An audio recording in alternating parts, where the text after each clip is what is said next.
Hello again, everyone. Welcome back to Adventures in Arcane Space. Once again, I am your Dungeon Master, AuldDragon, and the players are... Hi, I'm David Big Mac Shepherd. I play Braxon Miacc, who's a human fighter from an asteroid close to Brow.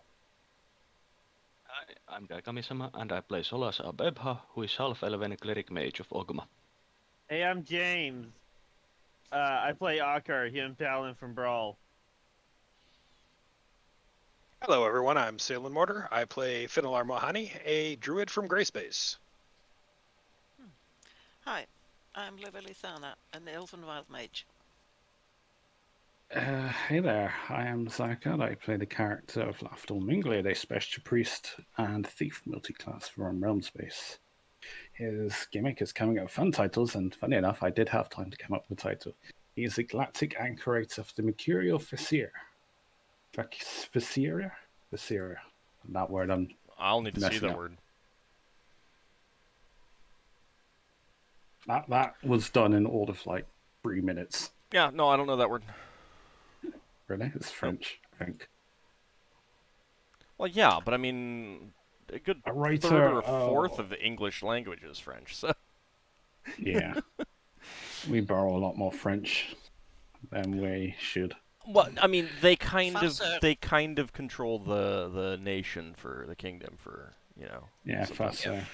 Farceur. A writer or performer of farces. This Lafdul's all about oh, yeah. his little gimmicks. That's all down to Bill the Conch. Anyway, we left off last time. The party had gotten back to Sully's village. It's evening. I think you were going to be heading back up to your ship. I should probably pull you off of this map and over here, just for now, because this is more appropriate for the type of terrain around Sully's village. And did you want to having gotten back to Sully's village, was there anything that you wanted to do before you, got on your ship and headed up, other than just, basic greetings, checking in kind of thing? Was there anything that you wanted to ask? I think we're laying down the plan, but are we certain we're gonna have these guides then? Because we can have the guides meet us at the village ahead. Or are we gonna have them... Because we're going to fly to the village on our ship, so... Okay. No, when we were talking about that last time, someone pointed out that if we can see ships from that village, they could see us if we landed there. So... Unless we can make our ship invisible. So I think we're marching. Unless we can get more boats. I mean... I don't think there's going to be a lot of us. The thing is, I can do my tree steed, which allows people to effectively float on the water, but it only moves at a speed of 6 for 8 hours. Yeah. And it can only hold about, I think, like 600 pounds of weight, so that's mainly probably going to be our supplies, if anything. Got a question for you, Ald. Yes. The river that we went along in the boats. Yeah. How is it compared to the size of a flitter? Oh. I mean, you can't take the flitter up the river on the water. No, but could we fly along the river like in the Death Star in Star Wars? Oh god, yeah, I know what you're on about. Yes, you could, up until you got to this swamp area. Then the wings would probably be a little bit too wide for the trees in the swamp. However, so... again, like, just because they can see a ship taking off and landing doesn't mean that they will. That would just be a risk if you wanted to take one of your ships down to the village. That's true. Any sort of flying around beyond just going up and down would be more likely to generate interest from other creatures, however. Yeah, and I suppose the other thing is we can check the weather on the day. I would rather we ferry people back and forth on the flitter. I mean, it's like an hour back and forth, isn't it? Maybe 2, but still, that's better than an entire day's march up the river. You're generally looking at 80 minutes up, 80 minutes down. For flight time, yeah. Yeah. So how many times we could do it? Like 4 times, 4 journeys? Because Why don't we... 4 back, 4 forth. Because Okay. we got our crew, we got the Octave Arcane and the Star Knights, but that's probably... Braxon says to Finn, can you, if I lend you my spyglass when we're back on the ship, can you tell the weather in this area when we're coming down?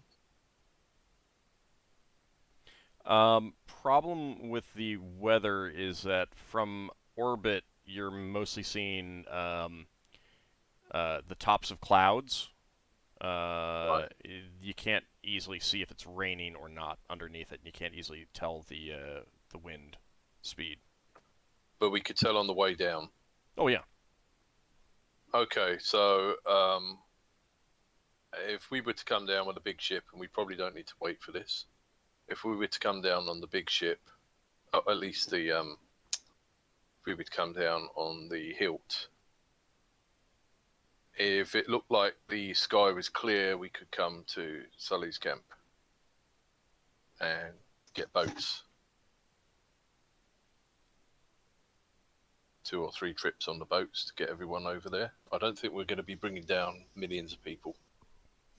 When you say... Sorry, I misunderstood. When you say boats, you mean the giant boats? Yeah, the boats that we use to go to the other village. The canoes, essentially. The canoes, yeah. Could I... How many do the giants actually have? They'd have enough to take you up, but they would probably want it staggered rather than all in one group. Yeah. Just because. Is there a particular reason why not? Mainly because they are big boats for these rivers, and if you're all going together, it's more likely that you get collisions and stuff like that. And it would be more attractive to other creatures. Yeah, but... Especially a dragon. Right, you mean giant. Especially a dragon. Yeah, sorry. For some reason I said giant instead of dragon. Well, I I mean, wanted to say dragon. giants too. You know, a group of hill giants might stalk you and gather some allies or something like that. Is it possible to make more of these boats with shapewood? No. No, Alright. they're too big. Well, small boats. Personable boats. Does anyone in the party have boating or anything like that? No. No, I don't think so. I mean, No. like, unless they're the Nope. size for the giants, you'd have to use them yourselves, and then you'd be at the, you know, like one of the reasons why the giants are able to use their boats so well is because they pull them up. They don't row them. You would have to row them. Finn? But they have poles that are long enough, and they're tall enough to pull you up the river. I was wondering if Finn could talk to some seagoing creatures and ask for a favor. Maybe they could pull us up the stream. Sully is not on a sea. Sully is on a lake. Wow, like... And that's a river, so... Maybe you could talk to some crocodiles. I mean, he could certainly try, if that's something that he wants to do. Yeah, so we could do a few trips. We could do a few trips. Oh, are there any creatures that look anything like a flitter that we've seen, apart from dragons? Only actual butterflies, and none of them are anywhere close to being that size.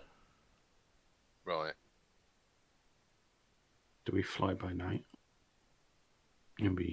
We could fly by night, but we haven't asked them to put lights on, so we might have trouble finding the place.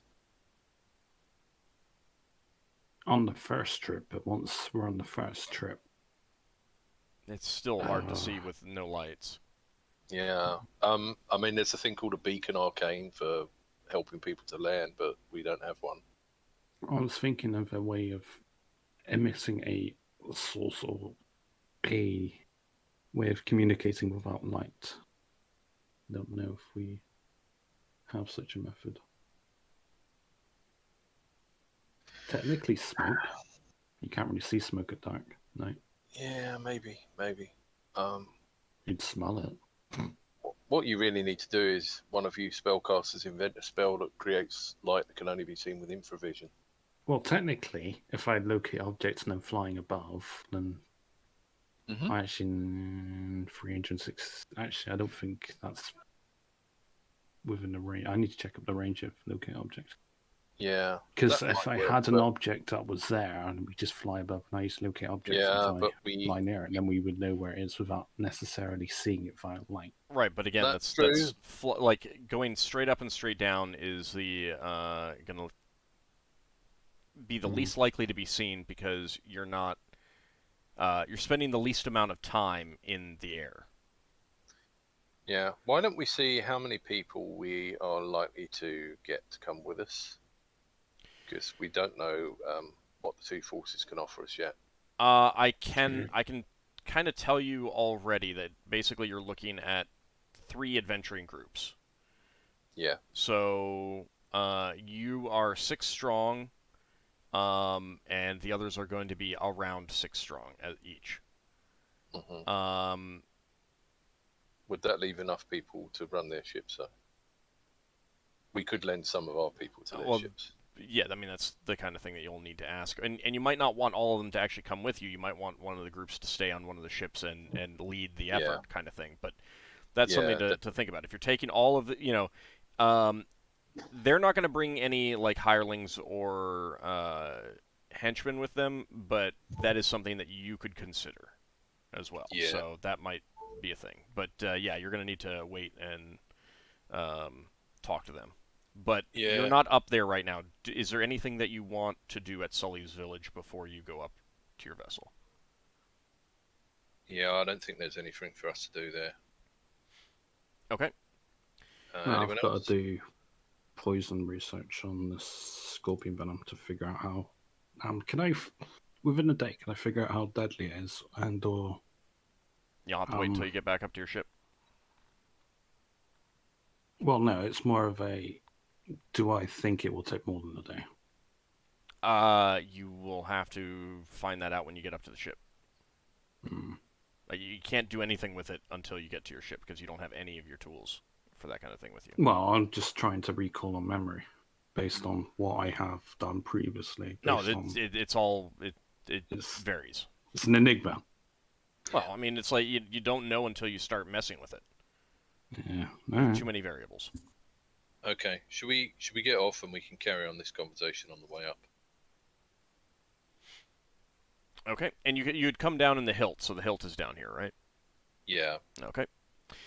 All right. So you make your greetings to the giants, convey your well wishes for the king, and board the hilt and fly back up.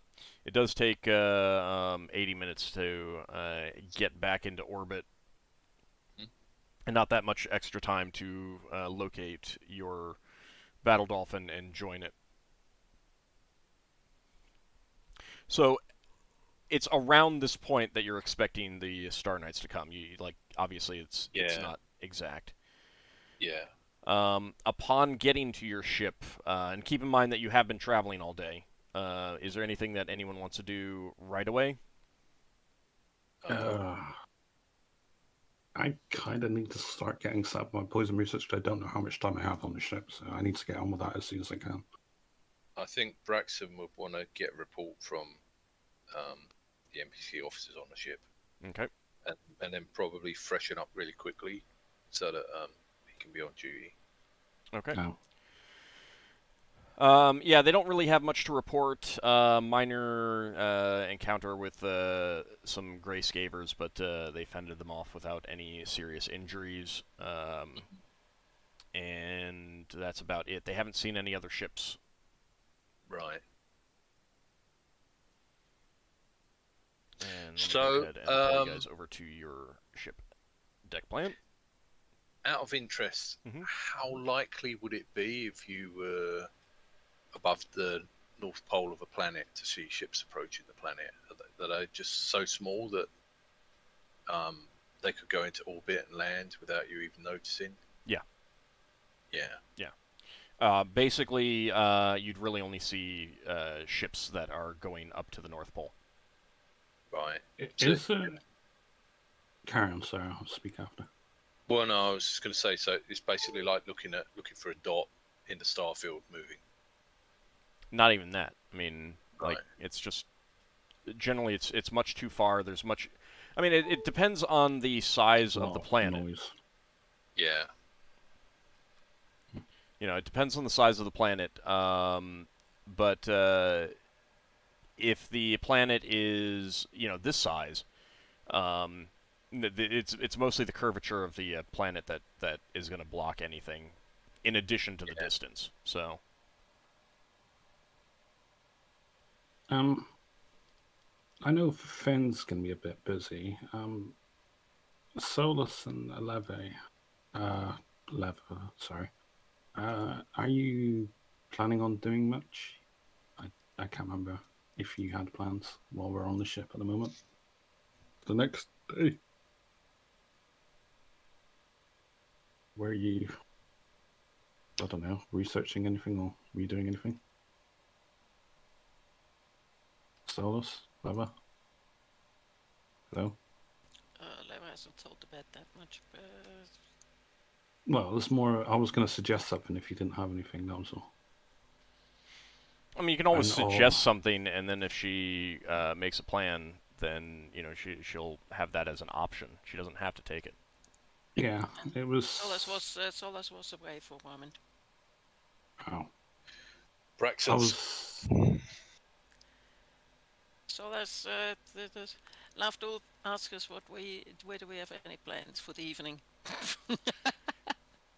Well, no, I didn't have anything malicious in mind. It's actually quite beneficial. You're planning on a romantic dinner date for us? For whom? For us all. All Wow, of us. I- Oh, yes. Let's have a... Well, wait, no. I don't have Heroes Feast yet. What are you on about? Didn't you notice he said romantic dinner date for all of us? Yeah, Heroes Feast, very much romantic. Really? You should see the food they serve. I think at some point after might have seen it, but obviously not partake in it. Probably not, actually. I mean, you'd be aware of Really? it. You'd be aware of it, Oh. but no, you probably would not have seen it. Maybe I've heard rumors of this magical feast. I mean, you're aware of what it does, but you haven't experienced it yourself. All right. No, I was wondering if it's. I mean, we don't really have that long. I mean, when that ship flew up into space, it disappeared. I was just wondering if you could, I don't know, look through some books. Maybe you could figure out what magic they used. What magic they used? Yeah. Maybe spellcraft? Old? If you spent like a couple of days or a day doing it, if you whatever time you've got, is it something they can look at? Not really. I mean, like, No? this is the kind of thing where you have to use your actual player intuition of saying, you know, maybe they use some variation of this spell that I know, kind of thing. I mean, you know of spells that can make things disappear, invisibility. Mm-hmm. Uh, Well, Leva has made a few things disappear with invisibility. What about you have too, Lafdul? What about Finnel'ar? I don't have spells that affect objects. Well, invisibility can affect objects, I think.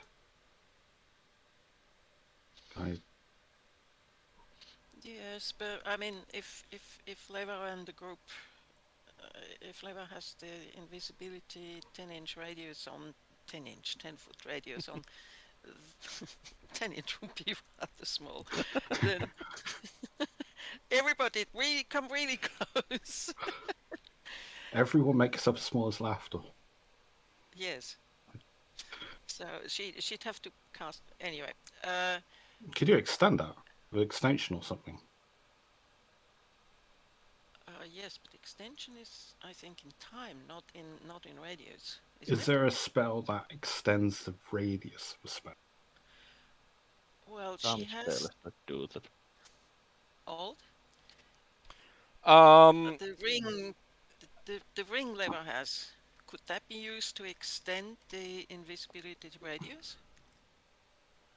No, that specifically does range, not area of effect. There are some spells that affect area of effect. If you don't have them, then you'd just be aware that there are spells that can affect it, but you don't know exactly how they affect it. We have a scroll that has extension, but that's time, isn't it? I believe so, yeah.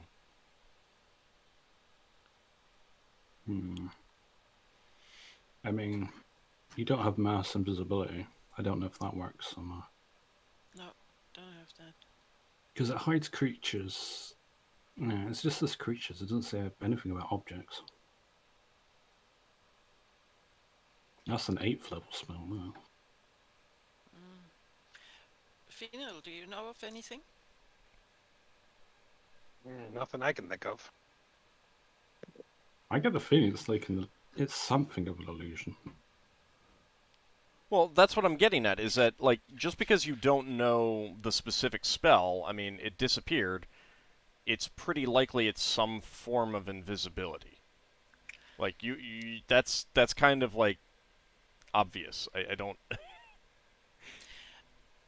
If let's say casting spectral force, how difficult would it be to make something look like a background, a moving background? Virtually impossible. So it could be anything. Yeah, those spells, you can hide something by making a wall appear differently, but you can't make something vanish by making it appear like the background. That's just not the way that kind of spell works. You have to make it appear like something, like an actual something, rather than a nothing.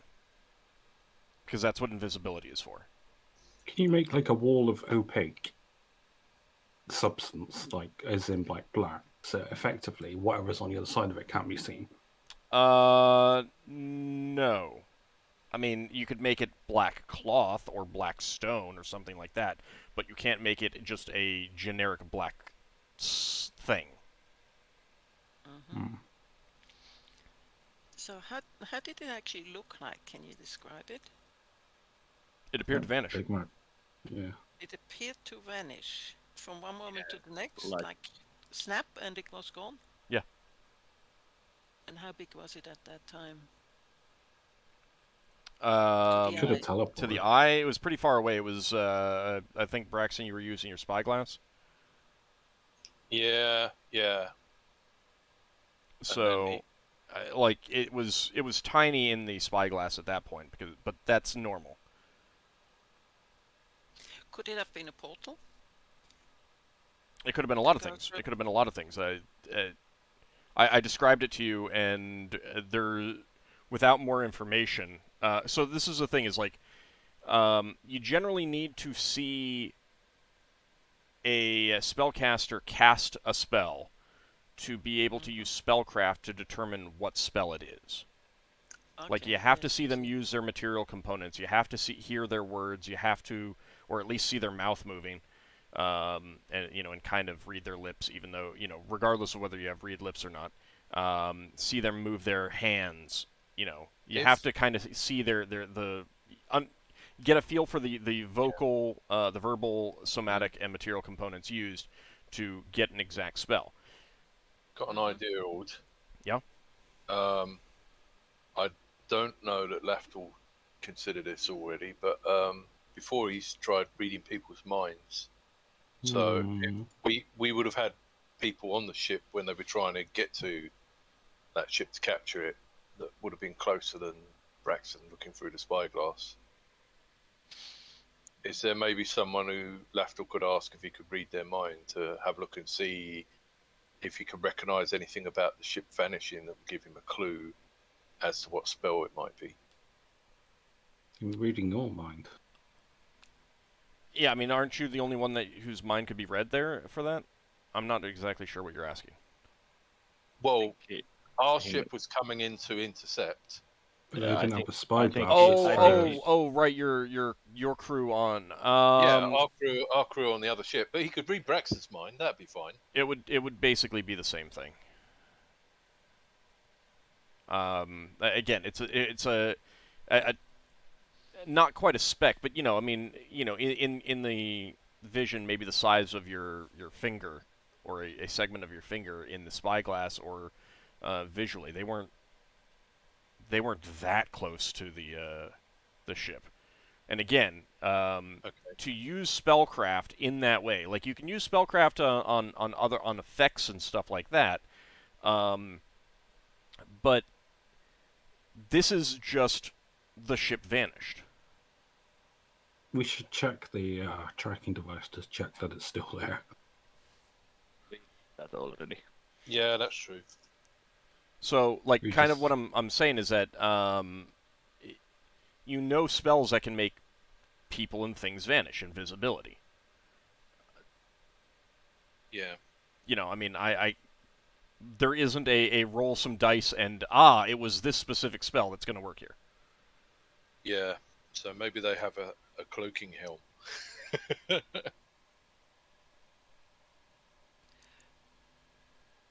If or when a ship goes through a portal, is the portal always visible? That I'll let you make a spellcraft check on. Okay. Ha. Oops. What if they gated? Hmm? If they gated or something? That's essentially what she's asking. Yes. Yeah. All right. So far as you know, portals and gates and similar types of magic do have a visual component to them. Teleportation does not. Ah. So they could have teleported. Because teleport is you're suddenly not there, you're somewhere else. Just poof, gone. Somewhere else. Yeah, if they have the ability to teleport their ship, that would give them a tremendous tactical advantage. Can you actually teleport a ship, though? If it's just, well, I don't know. I don't know about how epic spells can become. If they can just make the smaller ship invisible, that might be easier. They might have a magical item that does that. If that's the case, I think we want that. We want that if we win against them. Although we'll probably have to trade off some treasure to the other two groups to get that. But that would be tremendously useful for us if we could make the entire hill go invisible.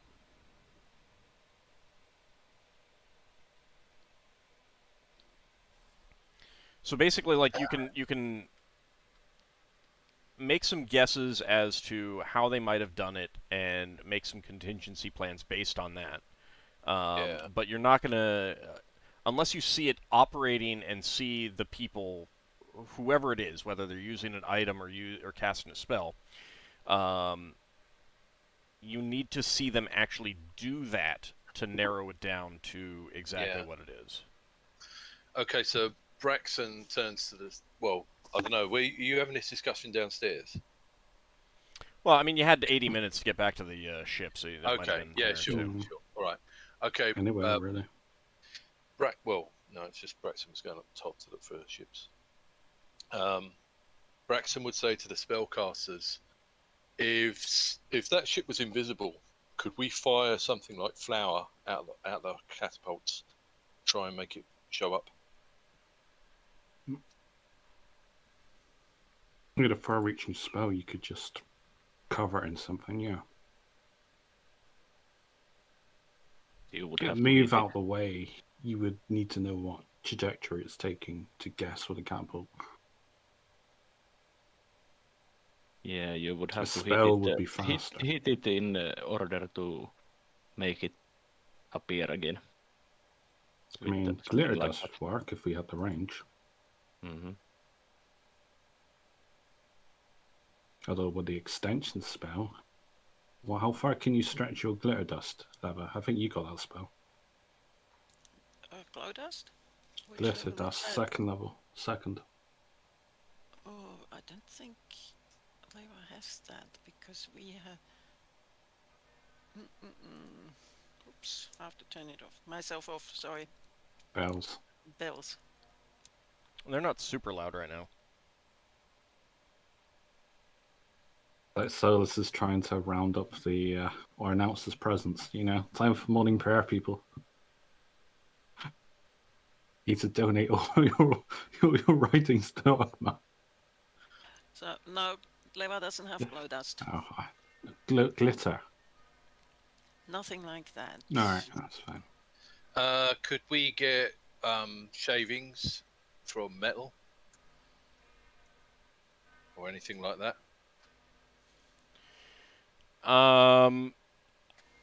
You probably wouldn't have enough. Okay, fair enough. I mean, you'd be able to get enough flour. Yeah. That's a lot of food as well, though. Yeah, but like if a ship goes invisible and we can't see it, and we can fire over a jar of flour and it becomes visible and then we can shoot it, then it's worth doing. And even if it doesn't work, it's worth trying. It would take a lot of flour, though. Right. Okay. So, Just a jar. yeah. It would be multiple sacks. Yeah. Okay. Lafdul? Mm-hmm. We do have a spell book containing glitter dust, but Leva is not. Leva has to research every second level spell that she wants to add. Sorry about that. What's the range on it, though, regardless? It might even be a moot point if the range is so abysmal.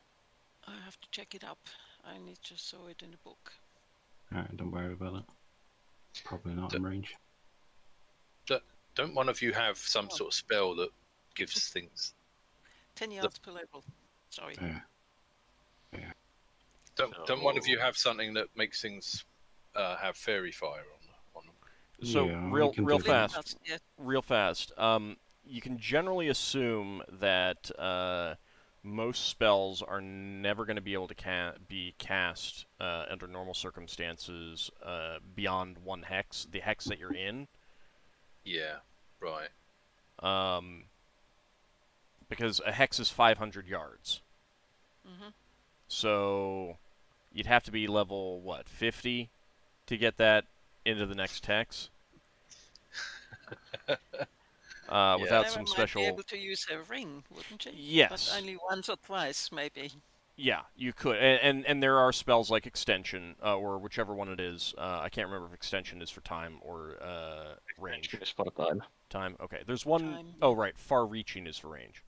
But again, it's usually just a double or triple, which helps, but still only goes so far. So, when it comes to spells, you would need to be in... either the ship that you're targeting would have to be in the same hex as you, or maybe 1 hex away. Otherwise, chances are you're not going to be able to use it. Exceptions to that are spells like Teleport, which have extremely long ranges. Silly question, Old. Mm-hmm. You know my elven spell, Camouflage? Yeah. Do I know of a wizard equivalent? Not offhand. Alright, don't worry, no. It's something for another time, though.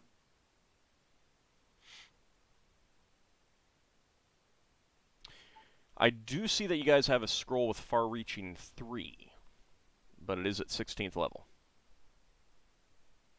Yes.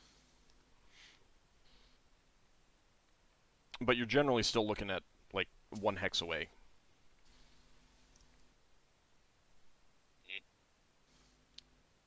Yeah, that's...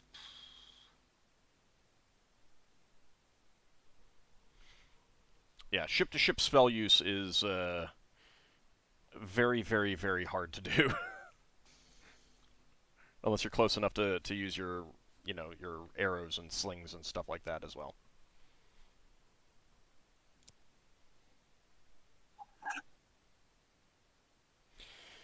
Alright, so I'm going to assume that you guys have had this conversation on the way back up, and you're at the ship waiting. Lafdul, you wanted to look into, immediately get to looking into the scorpion venom. Mm-hmm. Okay. Just don't Just break yourself learning again. about the nature of it, how it works, whether or not I can come up with some kind of antidote. If not, is it utterly deadly?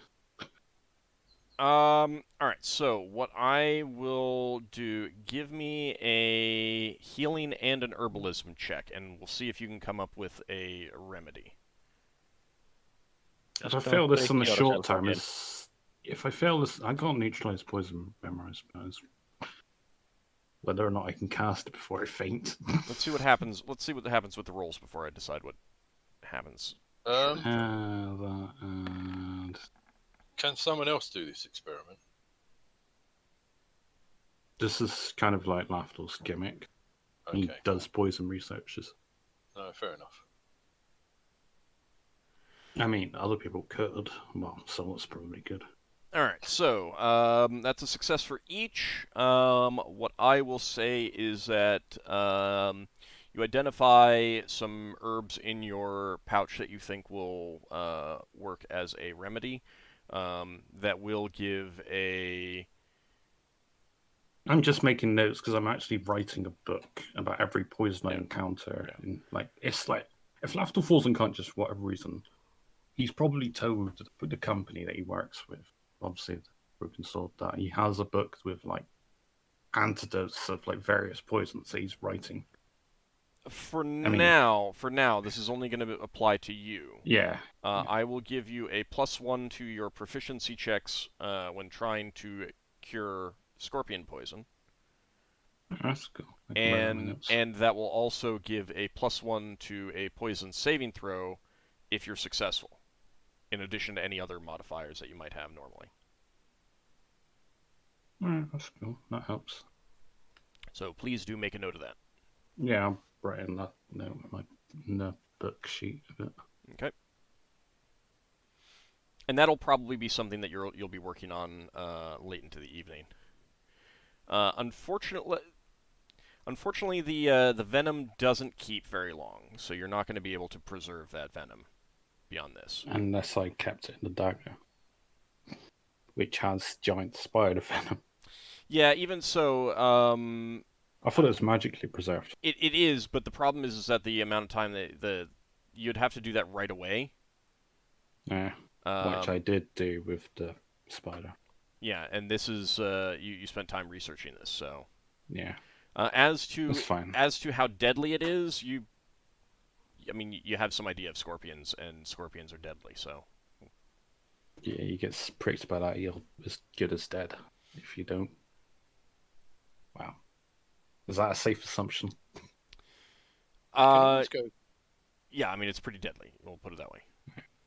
We can always go back and wrestle some more scorpions if you want. Yeah, what's the worst that happens? Okay, so Braxon, you're going to be on lookout for the Star Knights, who you're expecting any time now. Yeah. Okay.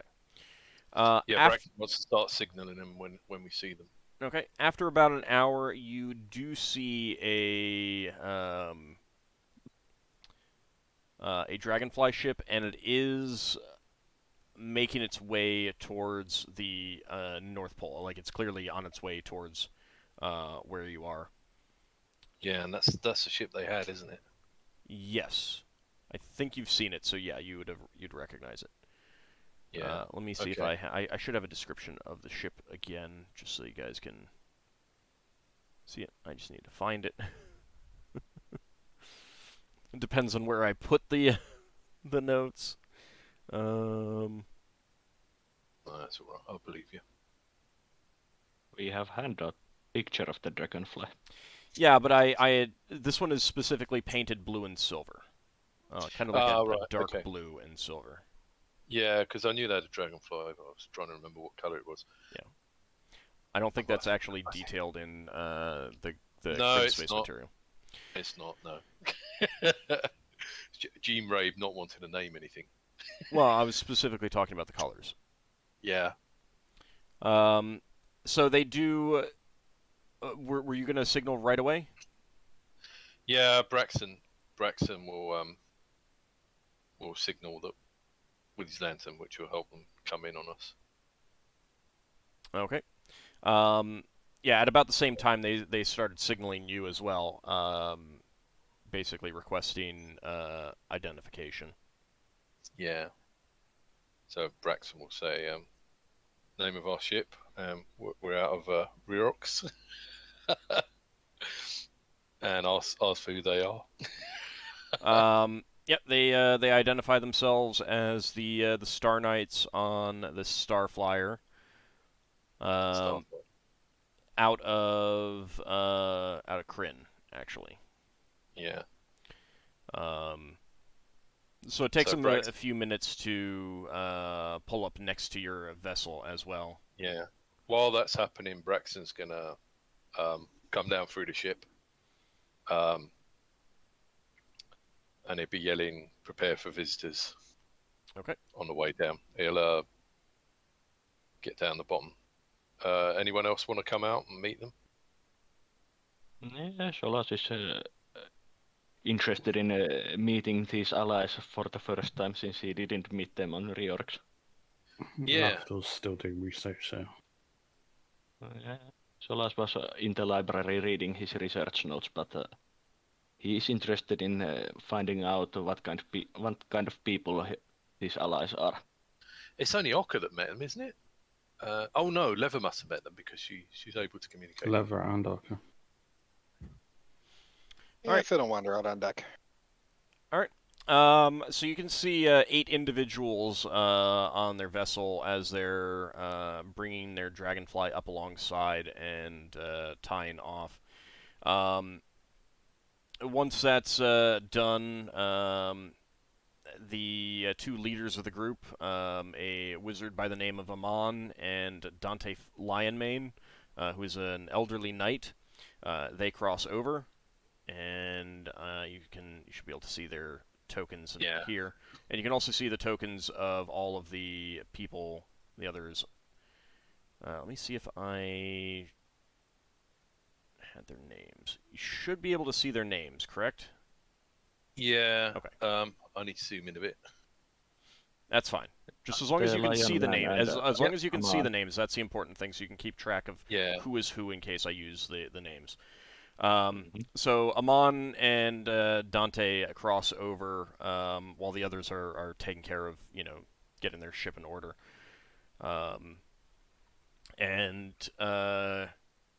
Braxton already called out permission granted to board before they even ask. Okay.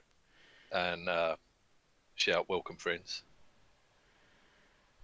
So Amon and Dante, seeing you, they come over to you, Braxon, and Amon. Braxon's going to nudge someone and say, "I think you should get Ockar. They know Ockar." I don't. They'd probably already be heading up to meet them. Okay. All right. So Ockar, you'd come out at about the same time as they're getting tied off. And Amon and Dante greet you, Braxon, as captain. Dante introduces Amon and says, "This is Amon.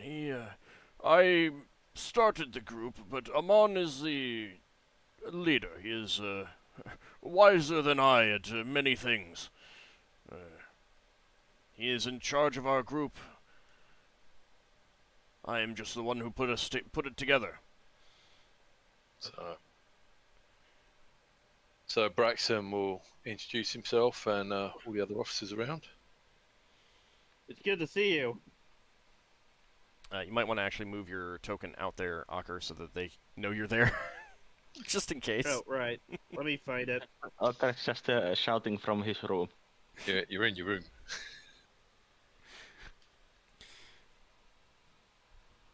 It is good to see you again, Ockar.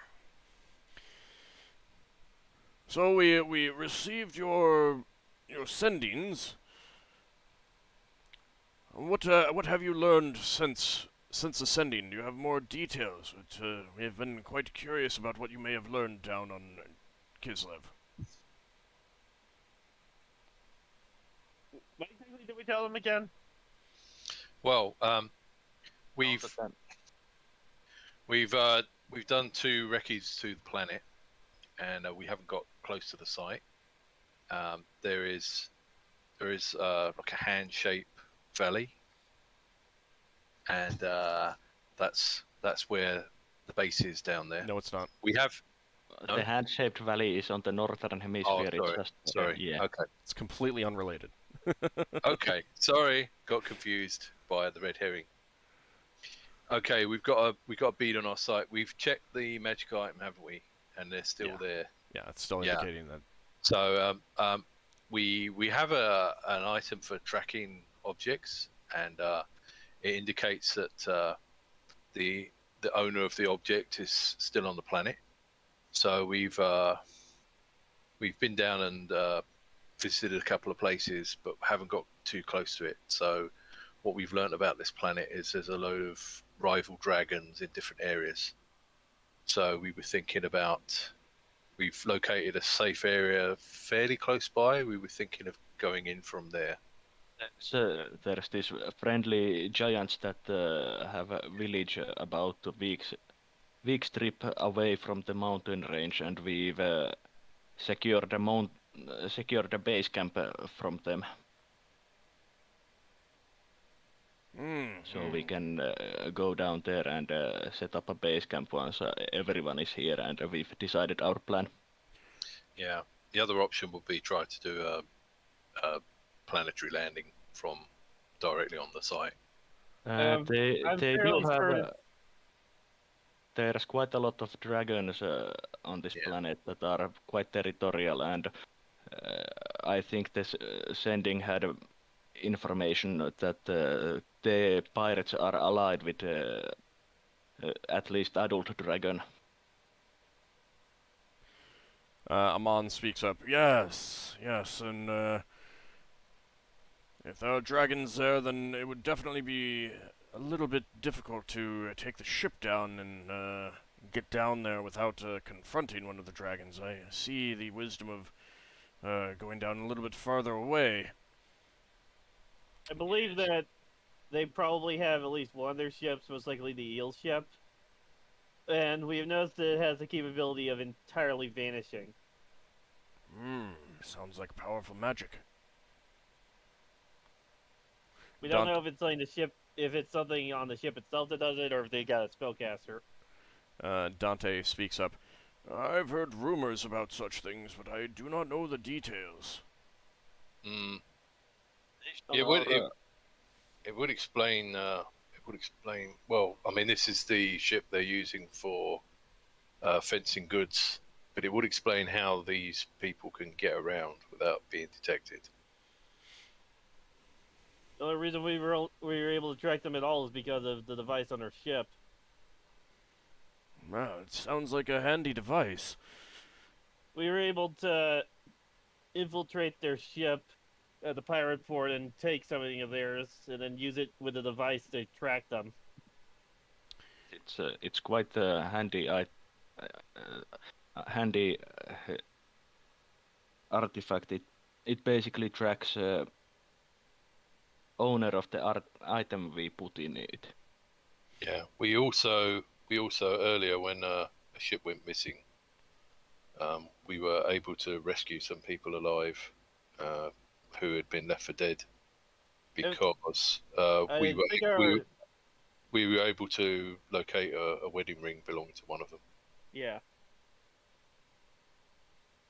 You didn't locate a wedding ring. You used a wedding ring. We used Actually, it wasn't even a wedding ring. It was another ring. Okay. We obtained it. I think this was mentioned on reorgs to them, that we've rescued survivors of the attack, but we didn't want to let the general public know that we were the ones that rescued them. Yeah.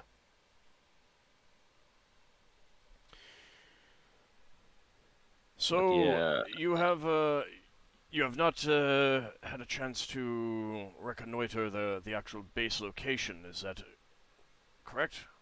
Not the actual base location, but from what we've found out from the giants, we've narrowed down the region to quite small area. Yeah. good, good. And we're expecting the Octave Arcane, do you know when? I think it'll take them another day. Good, okay. Well, we are prepared to assist you. We'd certainly like to discuss plans, but it might be best to wait until the Octave Arcane arrives before we finalize anything. Yes, we were planning on waiting for everybody anyway to get here before we decide on a course of action. Yeah. Understandable. Yes, yes. It is. It is agreeable. Yes. About other things, did you bring us what we ordered? Ah, yes, yes. What exactly did you ask for again? Let me see if I made notes. I think I did, but if you guys remember, that would be helpful. Cure to me for as well. petrification and some healing potions. And some magic spell components for me. Okay, yeah, they'll have the spell components for you, Solas. Mm-hmm. Go ahead and deduct the cost of those plus 10%. Okay. And let's see. If I remember, you said that they have the means for curing petrification last time. Yes, they did. Yes. Amon says, "Yes, I can do that. I will need. I was on the helm, so I will need a day of rest to be able to cast that spell. But I will be happy. Who was the one that needed that again? Braxon will point to Ockar. Ah, yes. He's actually petrified at the moment, but there's a spell that's neutralizing that. Ah, yes. You used a polymorph. Yes. Yes. So wise Yeah. move. Our concern is that if that spell is dispelled, he'll turn back into a statue. Mm-hmm. Yes. Definitely understandable, especially if we're going up against a pirate who is believed to have some spellcasters with him, besides those he takes on the helm. Mm-hmm. Alright, so they will hand you 2 potions of healing and 1 potion of extra healing. Question? Yeah? Could that person teach us the spell necessary to unpetrify people? I believe that's a 6th level spell. Is it? Yeah, it's Stone to Flesh. Yeah. Oh, It's a common spell, but it's just outside of your casting range. Yep. I mean, he could if you could cast it, but... Can we stay in orbit while Lever stabs some levels scab? up, yes. Just solo the mage, take a spell book. Just magic missile a few scavers. Eventually you'll be able to cast a spell.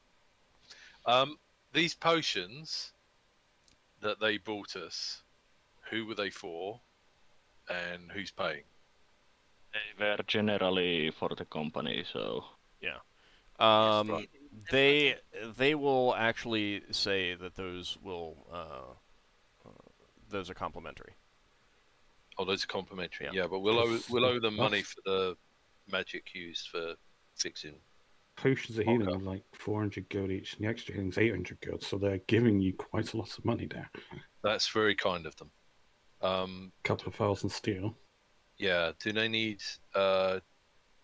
payment for whatever material components they're using for fixing Ockar? At least. It's a pinch of earth and a drop of blood. I don't think that's much. It's not, but you're asking for something that you cannot do yourself. It's only customary. I think Ockar can offer his finger for the pinch of blood. So I don't know. I mean, he's got a stone finger, surely. You'd also ask for stuff to help with dragons. Yeah. Okay. Which he said Amon, they couldn't yeah, get. Amon says, yes, and as to items to help combat dragons, unfortunately, such things are very rare, and especially with the recent war on Ancelon, those things go for a premium. Many of them Right. were bought up in quick measure by the armies. Unfortunately, none of them are really available these days. Yeah. So were you on Ancelon, or did you go to the other continent where there's no war? We Dante speaks up. I was retired by then. I had already taken to the skies, but I did a little bit of my part. I helped supply the good armies with some off-world items that they could use. Yeah, that's correct. Two potions of healing, 1 potion of extra healing. So Dante's a retired knight. yeah, so Braxon's interested by this. So this war's over, is it? And you're talking about the aftermath of the war is that lots of things have been used up. Yeah. Interesting. Keep in mind, Dante, it looks like he's about 70 years old, maybe even older. Yeah. Yeah. He's definitely in pretty good shape. He's definitely weakened with age, but he's still able. He's wearing his armor and he's got a sword. He's able to handle himself clearly, but he's definitely getting up there in years. Yeah. Yeah. Braxon says, perhaps we could discuss this over dinner, but we have a guidebook to this sphere, and it seemed like the guidebook was suggesting the war was kind of still in progress, so we was thinking of avoiding the area. But it sounds like you have more up-to-date information. Oh, the war is over, but that doesn't mean that it's safe down there for off-worlders like yourselves. Mm-hmm. There are some ports that are relatively safe, Palanthus, a few others, some of you are more darkly inclined, but I would recommend avoiding most of it if possible, just because there are refugees, there are displaced persons who might be inclined to take what you have if they think they can do so. Quick question, Old. Mm-hmm. Did you put any limit on how much they brought to me? They wouldn't have brought more than like 10 castings. I don't remember exactly what you were asking for. They were crystal beads and tiny fans. Yeah, they probably would have only brought you 10 of each. Okay, so it would cost me then.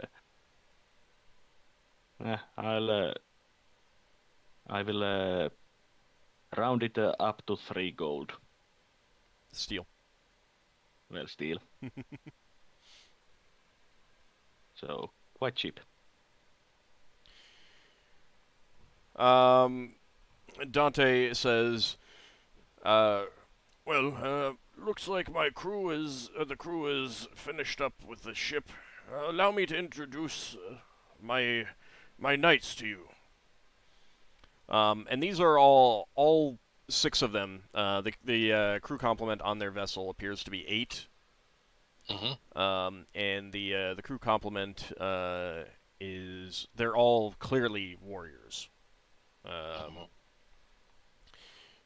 So let me see. All right. He introduces them one by one, and he introduces Jiren Mordonis here. And he says, "Allow me to introduce Jiren Mordonis, Knight of the Rose, and Valia Justman, Knight of the Rose as well." What are the Knights of the Rose? He goes into an in-depth, detailed description of the 3 different orders of knighthood on among the Knights of Solamnia, which is mostly over your head. He's talking about gods you don't know of, you've never heard of, duties and exploits and stuff like that, and stuff like that. But you do feel a kindred spirit to them, Ockar. I nod respectfully, seeming very interested in their tales. Then he introduces Drove Solanius here, Knight of the Sword, and Uvar Cold Edge over here, Knight of the Crown, Ashel Firehilt, Knight of the Crown, and Garen Swift Arrow, Knight of the Crown. And those are his knights. So they all appear they all appear to be accomplished warriors. Yeah, and Braxon nods at each one when their name's said. So many of them are wearing plate armor, some are wearing mail, that sort of thing. I'd love to hear of your tales of glory and valor over drinks. Well, there was an offer of dinner, and it is about that time. He gives you a bit of a smile at that. Well then, let's get to it. Do you know, I've forgotten where we eat. I know we have a dining room. Yeah, you've got a mess hall down in the lowest deck. We used to eat in Higgimus's room when that was the previous captain's room. Did we? Yeah. I don't think so. Well, at least I remember doing it there. I think you've been watching Master and Commander. Mm-hmm. If you say it somewhere else, it's fine by me. It's. Oh no, yeah, it says reception and officers mess. Yeah. So yeah. And number 2 is a galley. Yeah. So you guys would definitely be eating in here. I mean, like you might do something in Higgimus, or in the captain's quarters, in certain types of situations, but generally, especially if you're inviting people from another ship, you're definitely eating there. It's got a nice view too. Like from there, you can look up and see the planet Kislev stretching across the sky above you from in there. Yeah. Solas is going to bring in one of his casks of dwarven mead. So everyone's eating apart from after he's still stuck in research. I mean, you could take a break to eat. They'd want to be introduced to you anyway. Oh, would they? Yeah. Lafdul's like the awkward one that doesn't attend meetings. No, he'll wander over and introduce himself. I mean, you could be there for the meal. Yeah, Lafdul will be there for food. Lafdul's introduce himself. So you have a good dinner with the crew of the Starflyer. They regale you with many tales of their exploits in Kryn space and down on Ansalon. Dante has a lengthy list of exploits that he has been a part of. Amon has some tales of magic that he has participated in that would be of particular interest to Leva. Leva, they have a strange system of deities are in charge of the magic, and each of these deities oversees one branch of magic, and it's very strange and arcane to you, but he makes it sound entertaining. And Well, certainly interesting if it's entertaining. Otherwise, she doesn't quite get the concept of gods and deities and stuff. It's all weird. Braxon will be interested because the deities are also the names of some of the planets. So he'd probably speak a bit about that. Yep. Ockar, okay. Ockar will regale them with some of our own tales of adventure, including the time where he single-handedly fought a demon. Siis Single-handedly?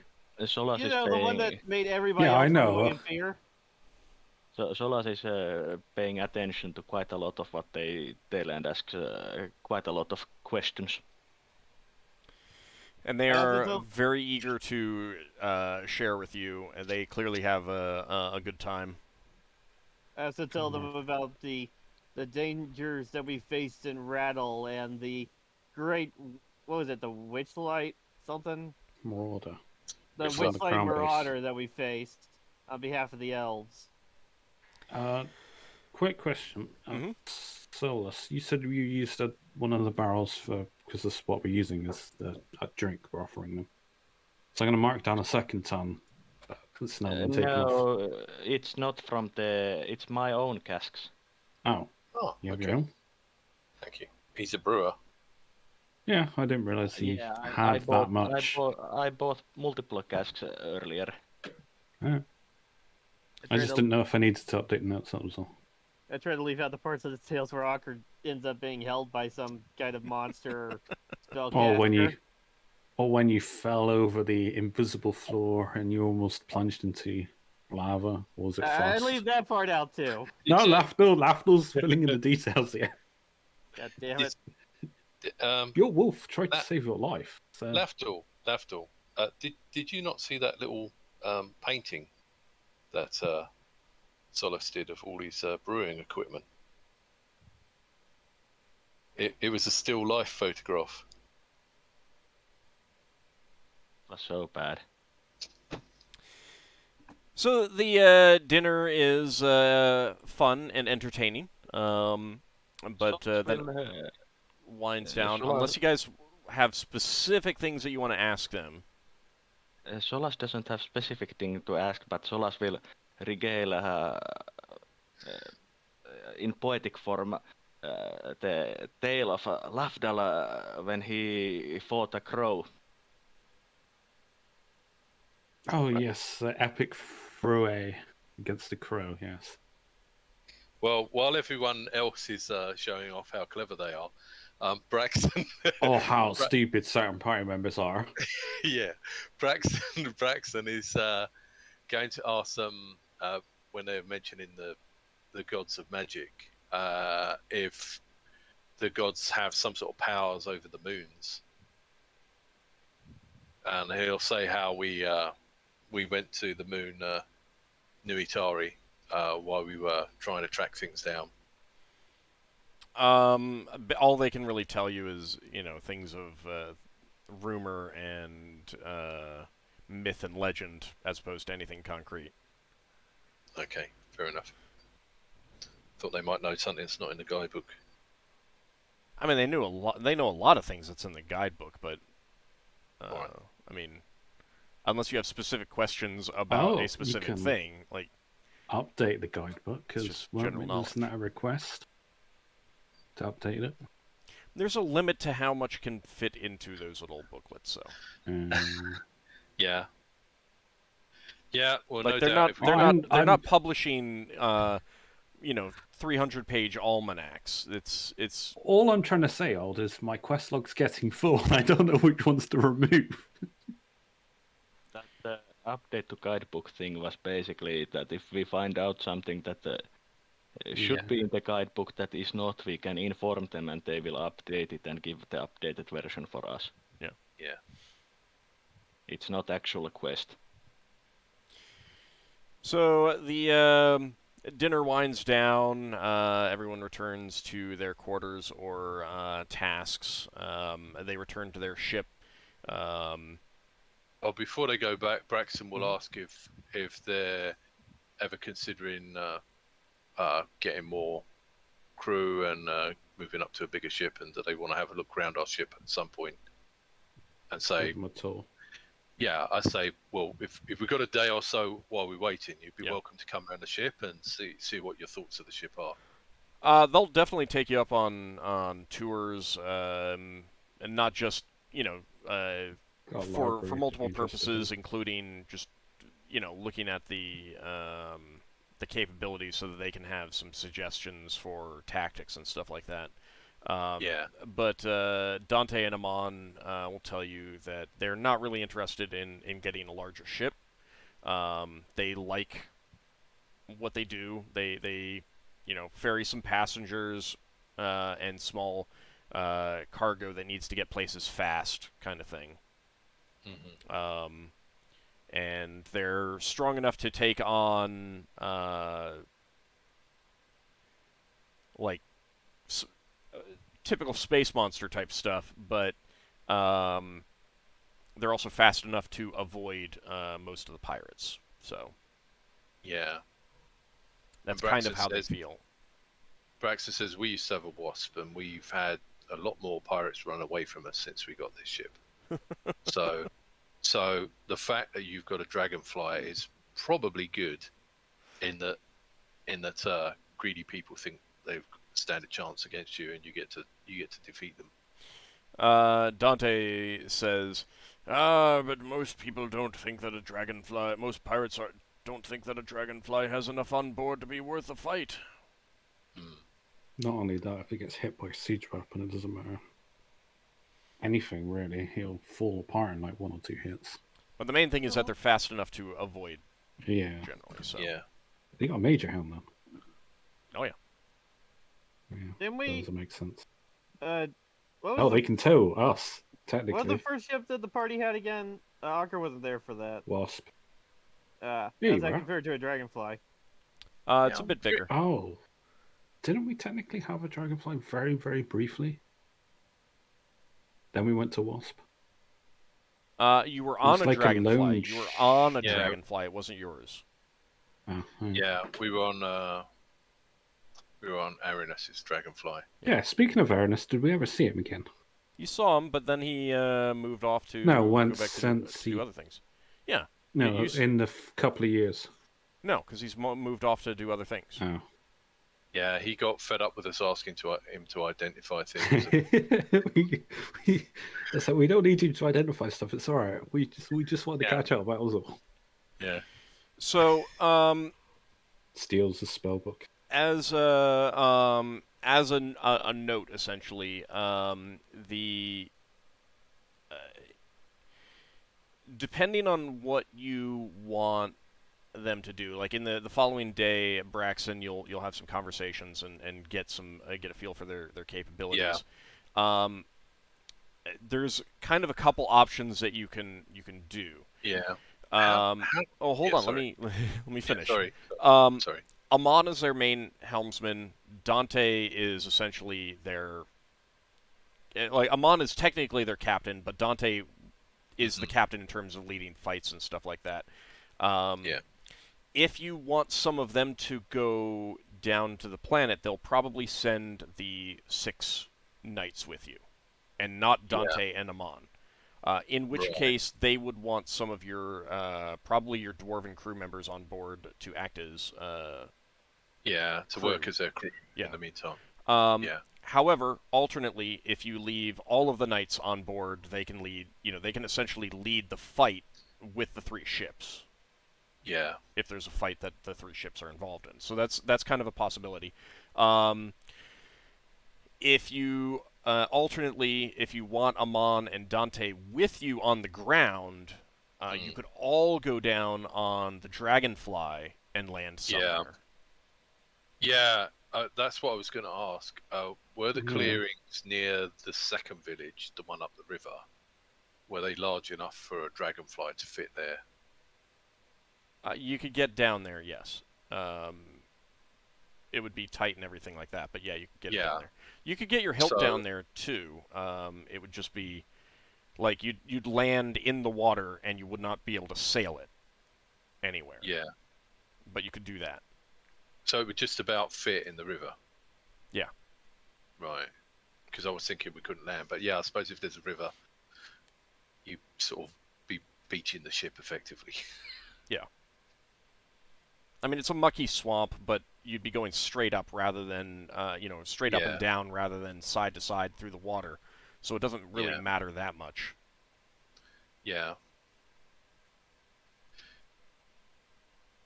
But that's essentially, Those are the possibilities that they would present to you. If you have other ideas, you know, Yeah. you're not limited to these, but these are kind of the things that you'd either pick up from them or they'd specifically mention to you. Well, I'm thinking if we swap around officers on the ships, we could possibly use the 3 ships as a blockade, so that we can coordinate things, so that when we actually get to the site from the ground, if they try to take off, our ships can assist or attempt to assist. Yeah. Arrest them, so to speak. Yeah. Yeah. The other thing that we may want to consider doing is try and lure the dragon off with a ship, but I don't know how viable that will be. But we can discuss that when the Octave Arcane is here. Dragons fly faster than our ships. Yeah. Would they fly faster than all ships? Well, I can only chase down one.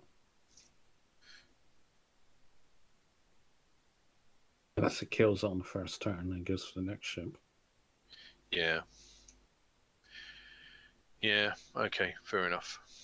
I don't think there are many things other than magic that flies faster than dragon. Yeah.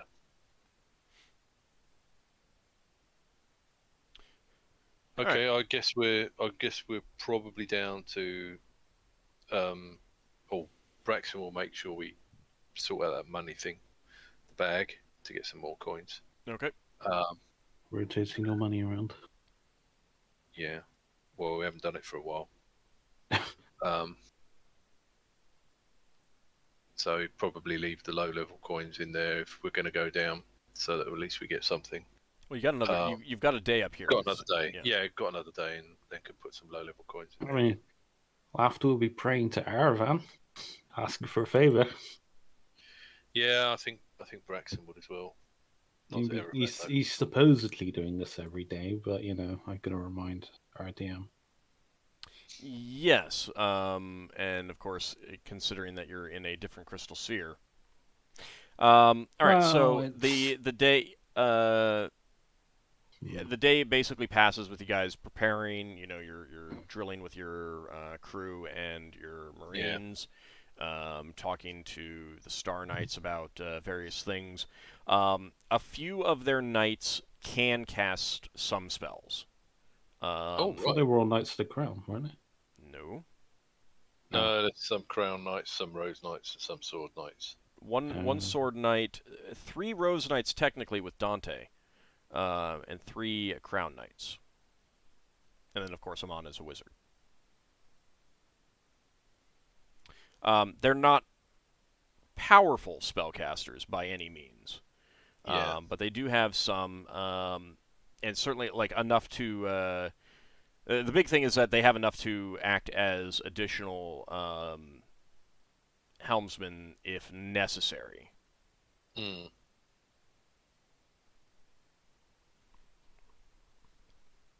But it it's actually quite a deadly thing, really, having a ship full of knights that can fly their own ship. Well, I mean, the big thing though is that they're just generally better warriors than spellcasters by any stretch. So yeah. I mean, if we really wanted to use lots of ships in space, we can undock. Our shuttle, and we've also got a flitter.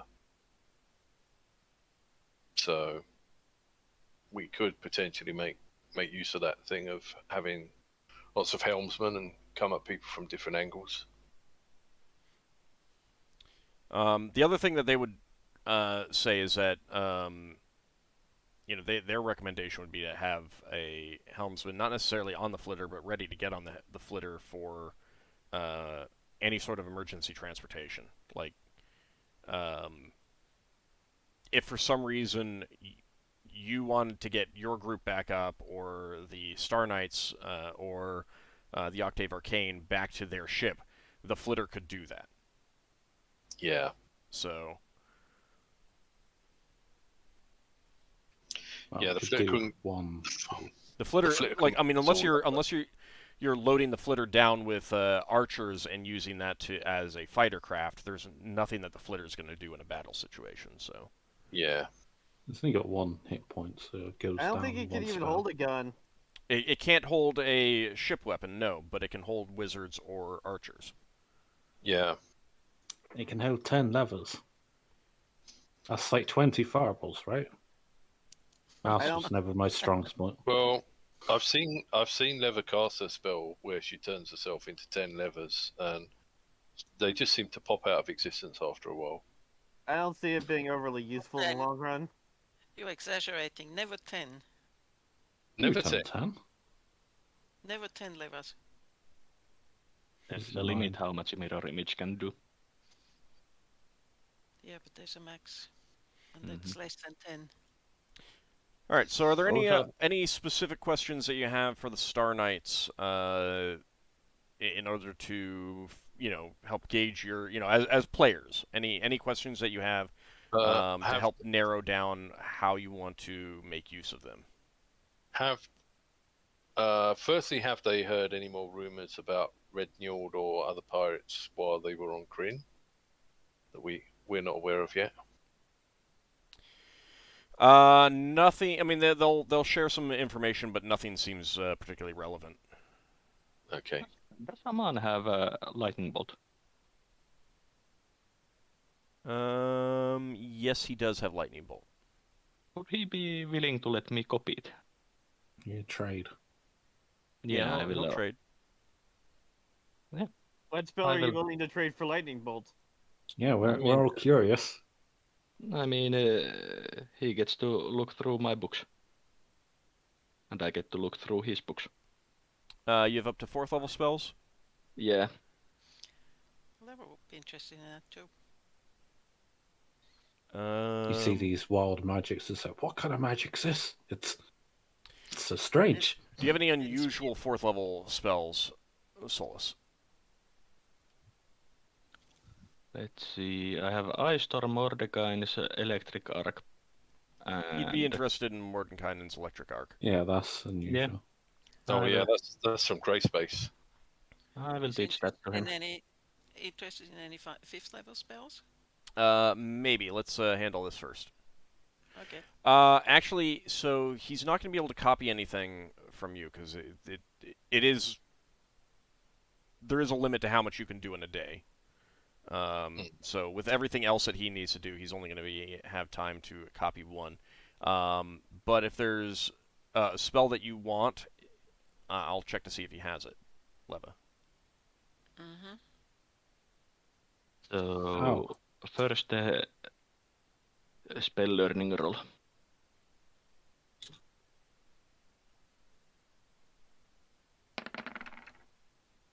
Yeah, that's a success. Okay. And it's a 3rd level spell, so it was 1d6 plus 2. Nice.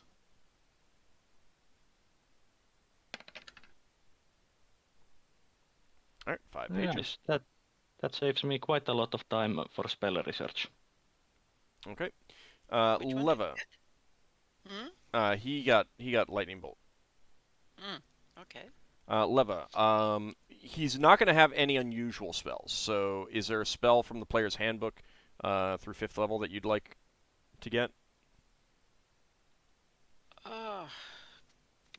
Can you give me a few minutes? Sure. What about protection from acid? It's 5th level. Is it?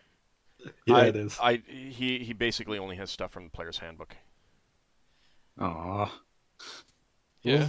Rare. Purple Well, thing, so isn't it? that's the thing, though. Let me make a slight correction to that. He only has stuff that's in the player's handbook that is not named. Those spells are not well known here. Right. So you wouldn't have something like Censor's Floating Disc. Or Mel's Acid Arrow. Yeah. So he doesn't have Leomund's Tiny Hut or... Those are spells from Grey Space, so they'd Well, be less likely to have them. I mean, yeah, but they've been disseminated quite far, Yeah. but Yeah. not to Kryn in any large way. Kryn's like the black one, so. So, are there any? Do they have any Kryn spells that are specific to Kryn that they know? Honestly, sadly, I haven't seen any. Dragonlance. Yeah, Dragonlance has just like 3 or 4 total spells, wizard and priest, maybe a couple more than that. Yeah. What was it's- it? They it's had really- like that flame touch one, but that was like the game only. So I was like, oh. Yeah, but that's not actually a Kryn spell. Like I think that's in Pools of Darkness too. Anyway, So what you're saying, the magic in Kryn is very lackluster compared to other settings. no, it's that just that it hasn't been. They don't have as much connection, and they definitely don't have people and organizations that actively disseminate magic.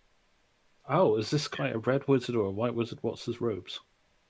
White, I think. He is white. He would tell you that he's a wizard of the white robes. That doesn't actually Don't mean that they- that doesn't actually mean that they wear white robes all the time. Yeah, I But thought it what they restricted wear. their it's- spells. That's a title. That's essentially a title. I mean, if they did wear white robes all the time, it'd just be an easy prank for the black robes to wash the white robes with the red robes and make them the pink robes. Just want a white robe with a red robe. Really like each other. Yes. Also, he would not have any illusion or necromantic spells. So, Player's Handbook, Abjuration, Alteration, Conjuration, Enchantment, Divination, Invocation would be the ones. You won't have any elemental. He'll have Elemental if they're in another school and they're in the Player's Handbook. Yeah. Counter and stuff like that. They don't observe the Elemental schools here. Oh. They don't Yeah. care about that. So, Leva, you can take a few minutes to look that up. Scribe. And is there anything Or else teleport. that anyone would want to ask about their capabilities, or anything else to try and, narrow down how you want to use them, make use of them? To Aman that I will be interested in trading spells more later on, since he doesn't have time to copy more of my spells. If there's Right. time, that would be acceptable, but I don't know that we'll have much time coming up. Braxon, what? There's always time after we've finished this endeavor if we survive. All right, Braxon, you were saying? Braxon will ask if they've had any experience fighting dragons in their War of the Lance, I think they called it. None of these do. A few of the crew are veterans of the War of the Lance. Some were with Dante beforehand, but none of them have actually faced a dragon. Some of them have seen dragons and been in battles where there were dragons involved, but never actively fought a dragon themselves. Mm-hmm.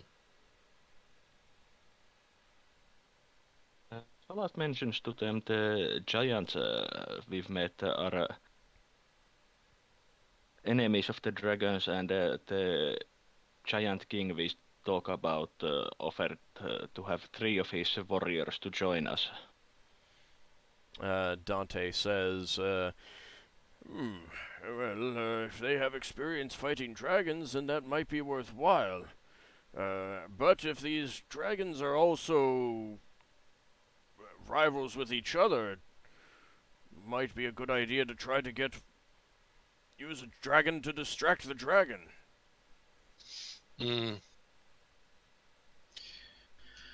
Yeah. We have had that suggested to us on the world. We were a bit worried about... What was that? That was background noise. Go on.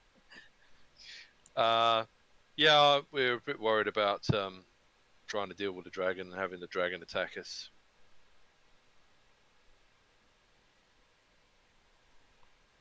Well, it's definitely something to discuss with the Octave Arcane when they arrive. Yeah. I mean, they've had more experience dealing with dangerous creatures than us, so maybe they've got some ideas on how to make deals with a dragon. All right. Do you want to basically just wait for the Octave Arcane to arrive at this point? That's basically what it seems like what we need to do. Well, I mean, That's all right with me. it's up to you if you guys want to get some more information first, but That's all right with me. I don't know if anyone has I was looking at anything they want to do. Have any of them seen? That's the point. Have any of them seen Red Njord or any of the groups? No, they haven't. Okay. Solas, Not. this is not for the preparation, but when there's time, Solas basically inquires quite a lot of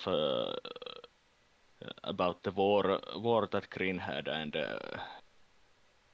basically he's writing a report about it to the Seekers. Yeah, that's all gonna have to wait until after the. I like they're gonna be a little bit too busy right now, getting ready to sit down and have a conversation like that. So Leva found her spell. Okay. Far-reaching. 3. What level is that? 5. 5th. Okay. Is that in the player's handbook? Yes. Okay. 5th level spells. Far-reaching 3. Give me just a second to see if he knows that. Yeah, I don't recall that spell, but I don't know. I don't remember that being. I think that's in the It's Tome of the Magic. handbook. I think that's in the Tome of Magic. What? No. What's? It's the purple worms. Yeah, Yeah, but well- it's not just player's handbook. Oh yes, it's a Tome of Magic. It's that doesn't belong to it. All right, I'll go and look for something else. Yeah. You could get extension 2. What? Extension 2. Better version for the extension spell. Mm-hmm. Do you have a link for that? You should get. Isn't. It's. I mean, you can also look at if you have Volume 4 of the Wizard's Spell Compendium, the lists at the back. If it's a common spell where it's, I think it's in small caps. Yeah, the spells that are in small caps are going to be ones that are in the player's handbook. So you can just go to like Yeah, that. the general did you mage say? spells. You said at the end, didn't you? Yeah, it's near the end. Although, actually, it seems to have some additional spells. It's got a lot of other spells. Yeah, under the common, I don't know why. Alright, never mind. Spell. Yeah, just, the player's handbook, even on Purple Worm, should have lists of, spells at the beginning of the, magic section. Wow. Yeah. Let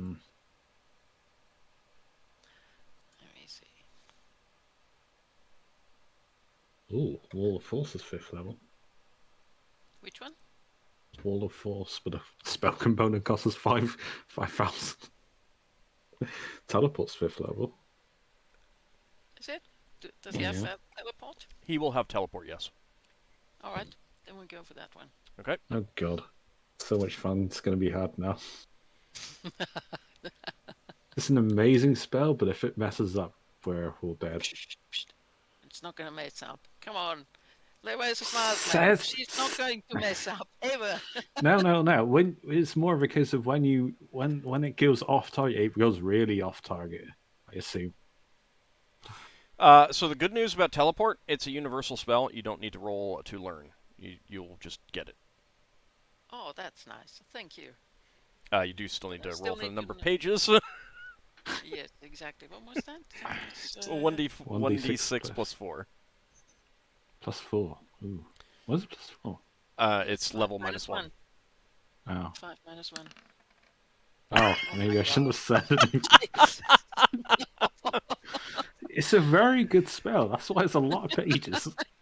I swear. Lafdul, you said something. It's because you talked to me while I It was. was, Yeah. and I shut up. I swear, I- Leva has the worst luck with the page counts. How many pages do we Never. have in this book?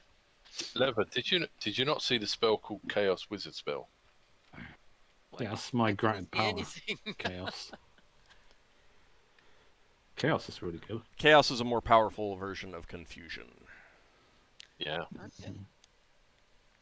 We'll talk about that later. For the moment, it's yes. Okay. 10. It's like when Never was copying the spell and Lafdul just poked his head in and was like, oh, that looks complicated. Yeah, and then It's not. Oh, wait, it is. That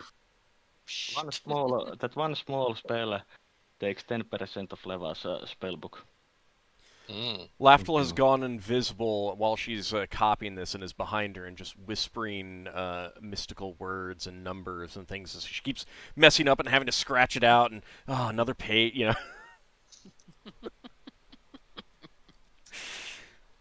So, you guys spend a day getting ready, sparring with your crew, you know, getting them up to speed, making sure that all of your weapons are in working order, and everything like that. And near the end of the day, a crew member calls out, "Ship approaching off the starboard." Let's have a look at it, see if it looks like the Octave Arcane. What ship? They were a hammer ship, don't they? All right, so Braxon, you're going to look through your spyglass? Yep. Okay. Pardon me. Indeed, it is a hammer ship coming, approaching you. Did you see the Octave Arcane's vessel? They were getting repaired, weren't they? Yeah, but I don't know if you actually saw them.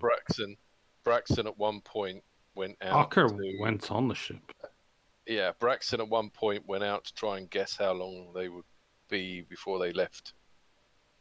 Okay. So he would have had a good look at the ship while it was damaged. Then yes, you do recognize the Octave Arcane. Yeah, so Braxton will start signaling to them. Okay. What are you signaling to them? Greetings. This is the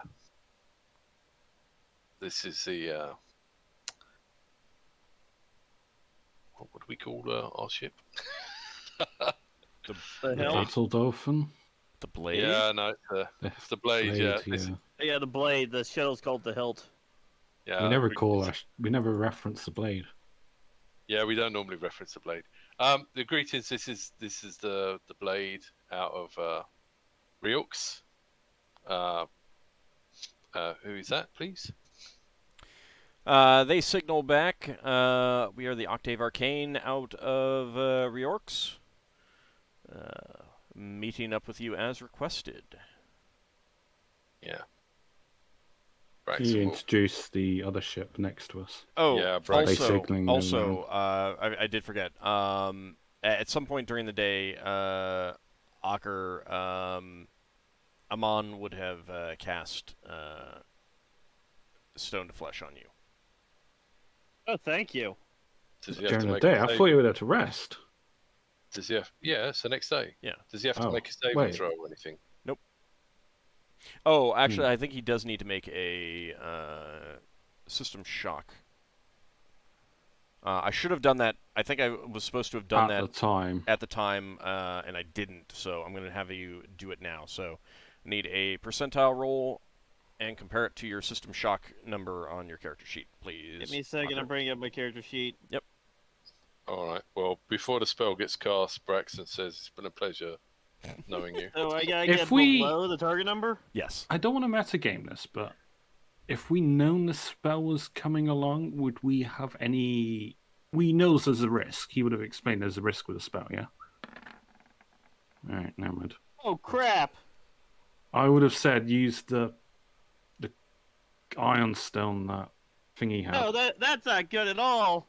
No, you died from that. I'm dead. You know, it's great when I do the mostly performative things, and then that happens. Boy, it'd be nice if someone had some hams that could do a critical hit or something right now, wouldn't it? Well, Yeah. I I have, do, I do. but what can we use on a critical hit? Would just be the opposite. It would just be 100, wouldn't it? I mean, it's not just critical hit. I'll allow it for some other special things. Please. Hey, look! Someone has redeemed a critical hit for Ockar's. Shouldn't it be like critical fumble though? I'm confused by the hit. I mean, I had one. I was going to do it if someone done. That's fine. So critical fumble means a failure. Doesn't matter what the number needed is. Yeah, but Critical we can critical make means sure. critical success, so it would be basically Ockar rolling a 1. We can make sure Ockar fails to die. So just as a side note, what number did you need to roll below? 90. If Oh, you had man. +1 to con, what would that have brought yours up to? Not 98. Yeah, no. Not 98. Like The 90 percentage something. I needed was below 90, and I rolled 8 above that. I know I come really close when I was resurrected I would have originally. had to have an 18 constitution to be able to survive that 98 roll. So Yeah, Ockar, you feel this magic wash over you, and just you feel your body seize up, your heart. You swear it stops, but then it passes, and it's a frightening situation. But you draw a deep sigh of relief. Clearly, Tyr was out there watching over you. Yes. Thank you, my Lord and Savior Tyr. It was Ogma. No, it was clearly Tyr. He did not want his champion to die from something that was not battle. The funny thing is about the critical hit My thing. hands back if it's not Ogma getting the glory. I mean, you can claim it's Ogma all you want. Yeah, I was just joking. Yeah. But it was Ogma. No, well, Braxon was praying to Ptah, so it's obviously Ptah. See, the thing about Ogma is that Ptah is the only god who's able to go to all the spheres in the universe and make things happen because he created the universe. Yeah. So some hours later, we get back up. We connect back up to the thing that was temporarily stopped as we went back in time. As the hammer ship approaches you, it is also painted deep blue with silver trim. It's just a coincidence. Just a coincidence. It's a different shade of blue. It's like lapis lazuli as opposed to the midnight blue of the Star Knights. That's the difference. Is this the local good people color scheme? No, it's just I think I did them on different days and probably had the same thing in mind. Yeah.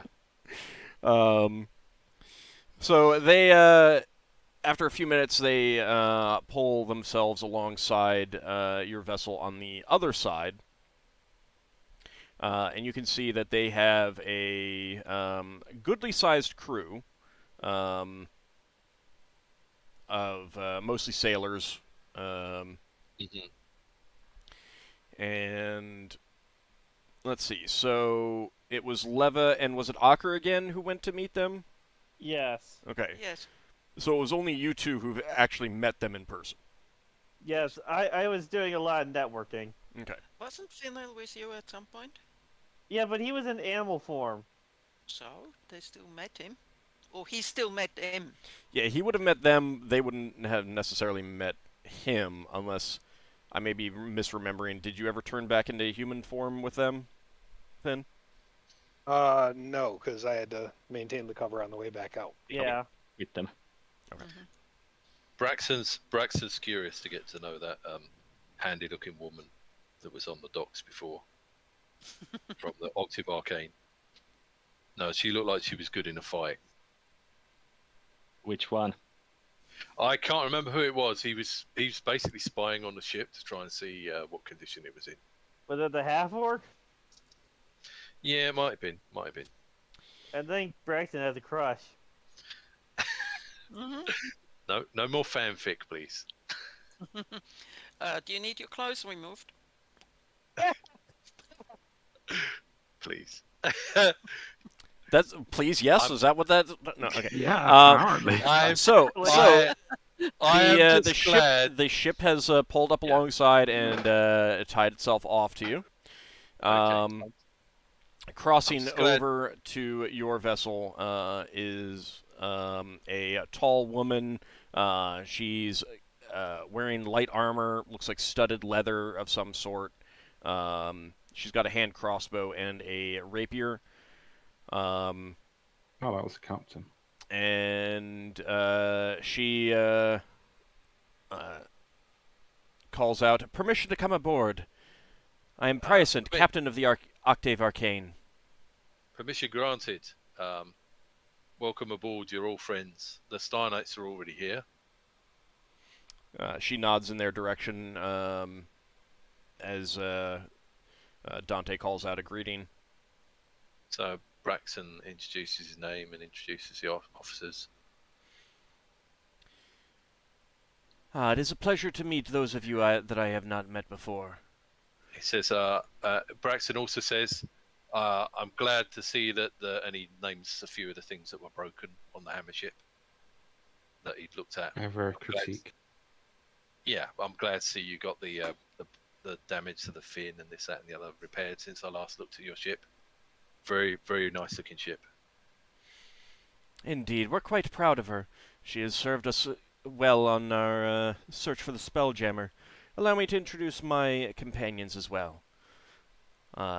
My first officer, Aelia. This woman she's a brunette. She's got a harp with her, and a short sword, and she also has a short bow as well. My second officer, Chandrasekhar, who's an elf. He is wearing like a full suit of elven mail, including a coif, which Lafdul, you would know is it. They're made that way, but it's unusual. It's not common. Elves do like to not, restrain their hair that much. Lafdul Most will of the time. comment and compare his armor to his. The nuances when there's a moment. I'm not talking to her about introductions. He's an unusual elf to you, Lafdul. He doesn't seem to speak much, and he's kind of stoic and somber, which are not common traits in elves. Well, unless you're a follower of Velophane. He was who? a stalker elf, wasn't it? I can't remember. I'm not even sure what you said. Sorry. Who? A follower of was it Velophane? I can't remember. Was Velophane the nature deity? Yeah. One of them's Solinar. Was it Solinar? Solinar is the archery deity. Damn it! Which one's Are you the thinking black? of you're the Fenmeril Mysterine? Yeah, he's the Leaf one. And his follower is Leaf. Yeah, but they're also he's a bit more of a savage deity. He is very uncommon. Followers of him are very uncommon in space. They're the type that like to stay in wilderness and far away from even elven civilization. So you wouldn't find them up in space very often. She introduces Galona, who is a half-orc. She's wearing unusual armor. I think one of you, Ockar, would actually recognize the armor that she's wearing as traditionally used by gladiators. Right. So it's not the best protection of as armor goes, but it's also flashy and designed to be a bit showy and stuff like that. Does it look like it's adds more mobility? Yes, it's definitely more mobile. It's definitely more mobile. For those wondering, it's specifically the Samnite type of armor. Not that that's a term that Ockar would use, but that's just what it is. She introduces a halfling Pelennor, who, as soon as she does, he gives a great flourishing bow to you. He's got a wide-brimmed hat. His clothing is rather frilly, but you can also see from his movements that he is quick on his feet. Yeah. Braxon would have been nodding to everyone in this crew and the last crew, but if Pellennor's done a big bow, he'll do a bow back. All right.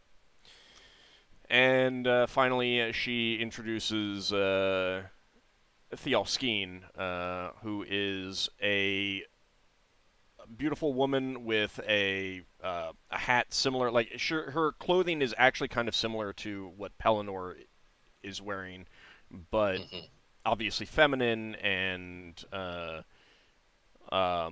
slightly different cuts. But you definitely are getting a bit of a kindred spirit between the two of them.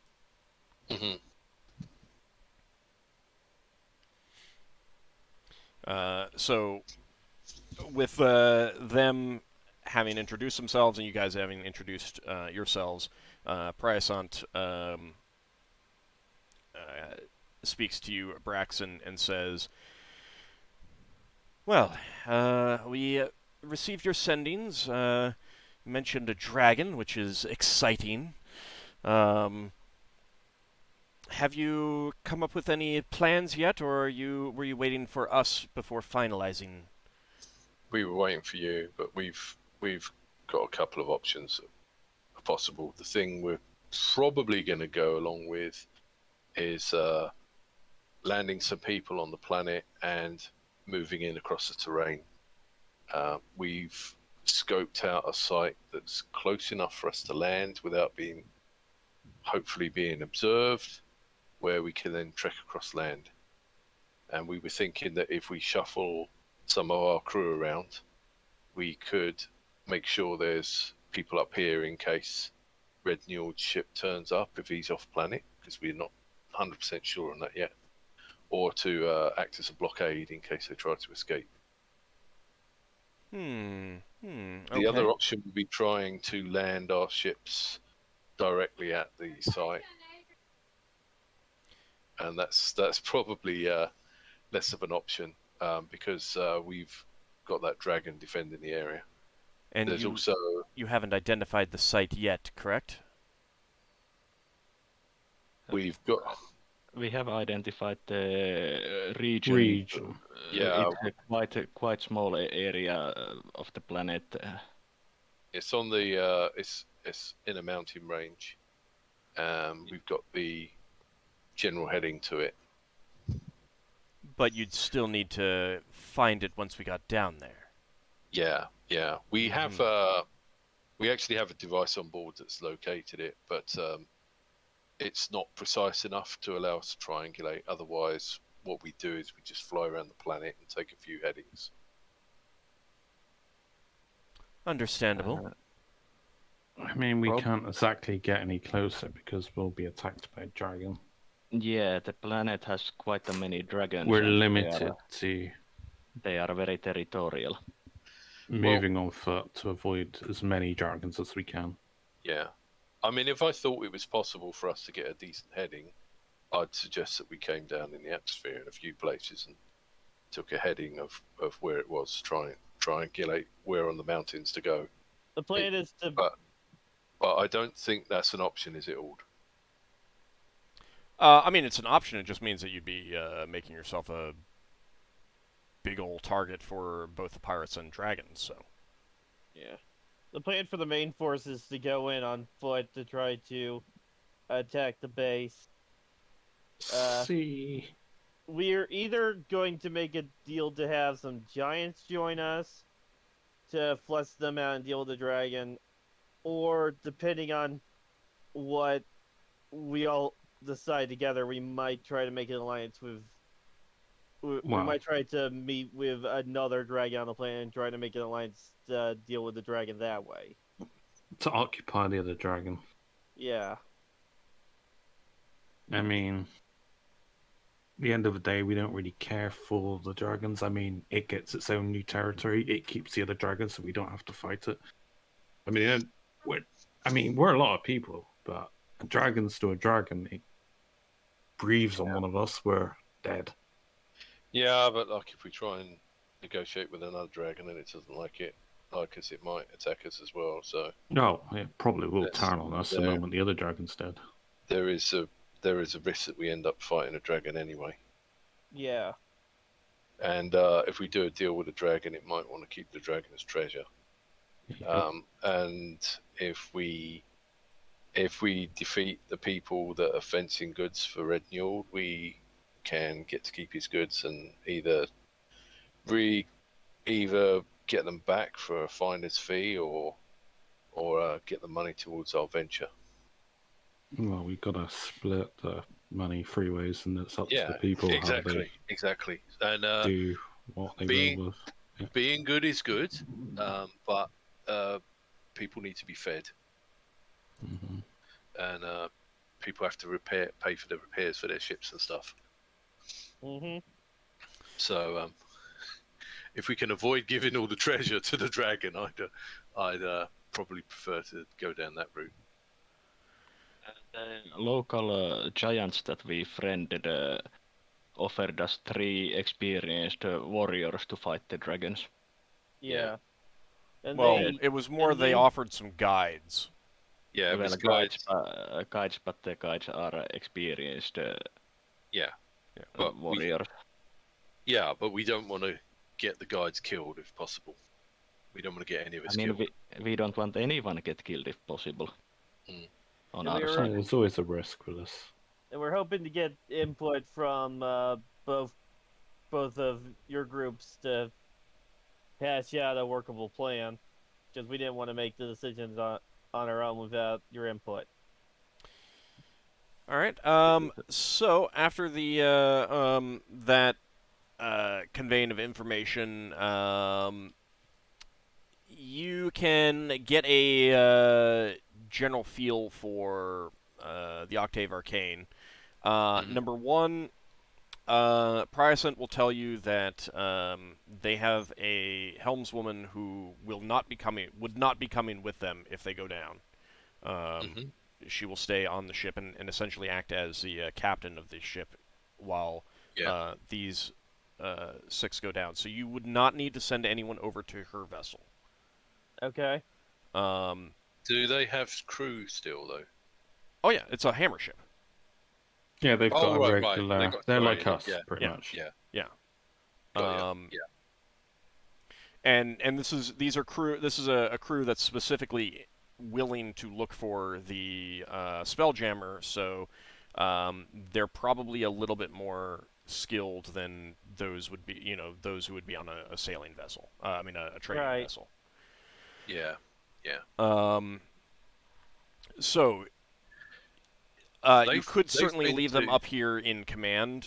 Yeah, they've been to Chislev before though, haven't they?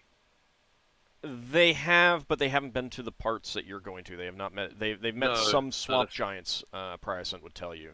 So they're But- somewhat familiar with them, but they have not met Sully. But they capture monsters, don't they?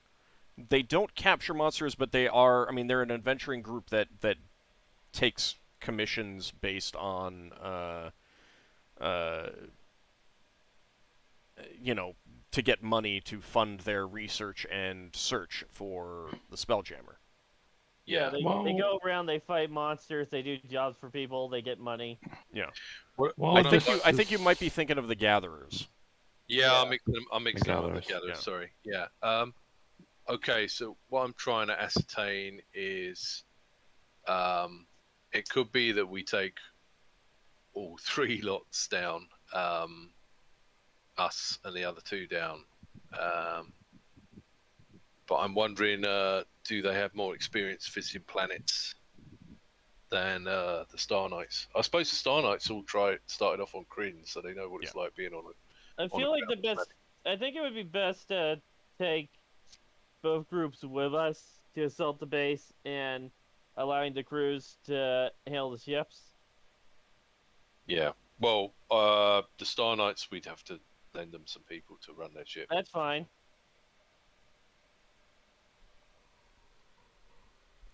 Okay. So one thing that you would say is that like the your estimation of the Star Knights is that they're a fairly evenly matched group amongst themselves, whereas the Octave Arcane are not. There are some people who are like very widely varying skill sets in the Octave Arcane versus the Star Knights.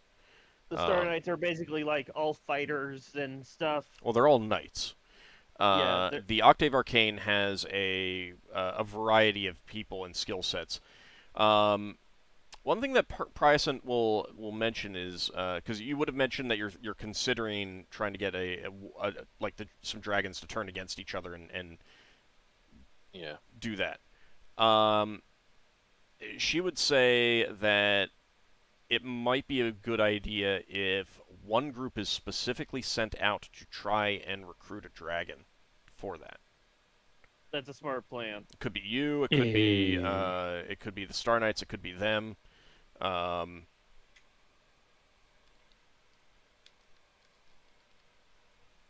mean, we can't do that if we have giants, so.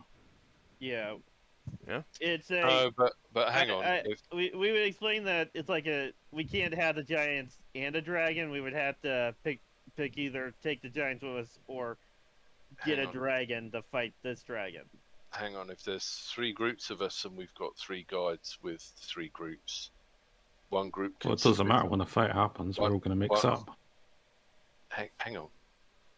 If there's 3 groups of us combined together, and we're going to march for a week, and Priacent is saying that one group should specifically go to try and negotiate with a dragon. If we choose to exercise that option, one group could split off from the rest of us and leave the giants with the rest of us. But then when the dragon shows up to fight, there's going to be a conflict with the giants. Yeah, the giants can automatically attack a dragon. Or the dragons are automatically going Even to if attack the giants. Yeah. Problems are going to happen. Yeah, I mean, it also the thing is. So would you mention that to Priacent?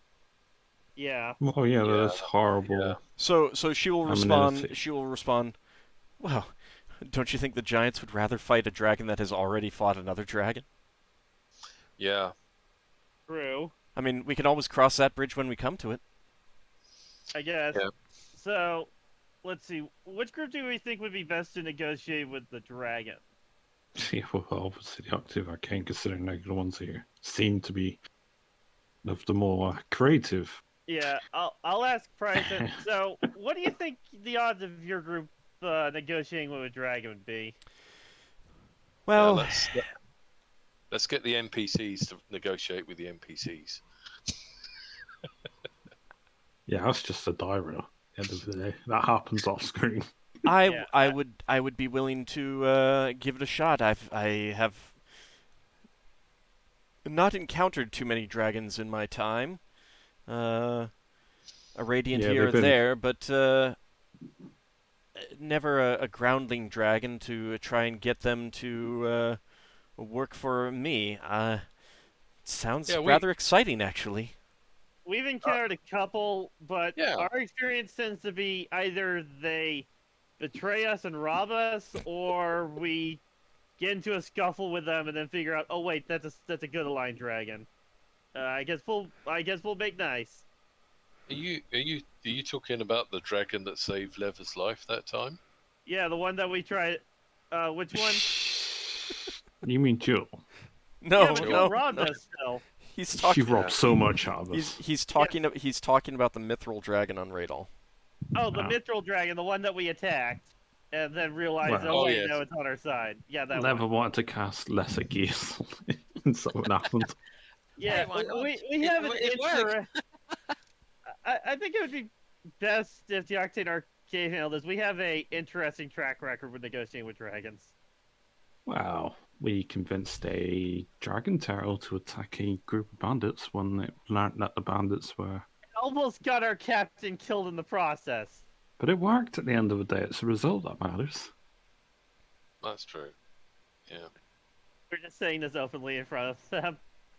Yeah, well, Well, this makes an interesting story. Yeah. Braxon winks and says, "Well, we've got a new captain to get killed now." Yeah, let's try not to get the captain killed. Why, don't you want to be captain?